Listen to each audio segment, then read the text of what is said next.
Et on se retrouve donc pour cette revue de presse de l'économie.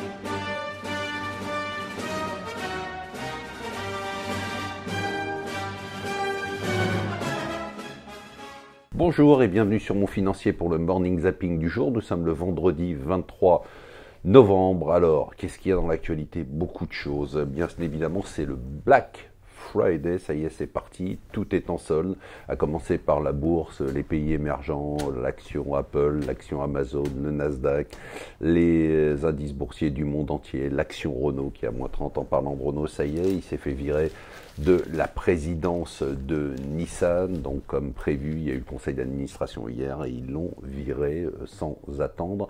Il est toujours bien évidemment en garde à vue. À Paris, on n'a pas fait tout à fait la même chose. À Paris, il n'a pas été viré pour l'instant, il a été remplacé par intérim, mais on attend de voir ce que ça va donner.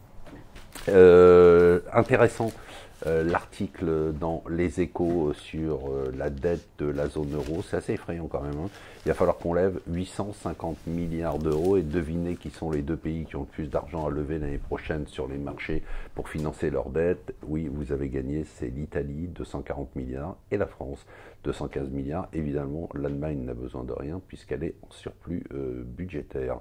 Alors, qu'est-ce que sur le Financial Times, bien évidemment, on reparle de Carlos Ghosn. On a tous les jours des révélations. Alors bon, le type est un génie, il a remonté Nissan, mais alors si tout ce qui se dit est vrai, c'est absolument incroyable. Le fonds Nissan qui a été utilisé pour financer des maisons, sa sœur qui aurait été pendant 16 ans, qui aurait eu un emploi fictif avec un salaire de 100 000 $ par an, enfin bon, on en apprend tous les jours. Alors, c'est dimanche ou pas?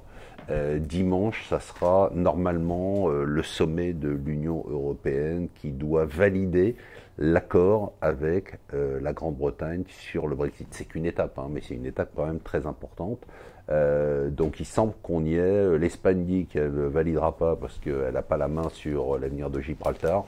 Bon, ça c'est du détail. Par contre, ce qui ne sera pas du détail, c'est que la semaine du 10 décembre, probablement, l'accord doit passer devant le Parlement britannique, et ça, c'est pas gagné. Et enfin, Macron fait du De Gaulle. Il a déclaré « Je vous ai compris » en s'adressant entre autres aux Gilets jaunes. Il va parler mardi de la transition écologique pour la rendre plus acceptable et plus démocratique. C'est pas beau tout ça? Et surtout, n'oubliez pas, on est vendredi, ce soir, on a une émission exceptionnelle, c'est votre argent, BFM Business, 19 h. Je vous souhaite une bonne journée et un bon week-end.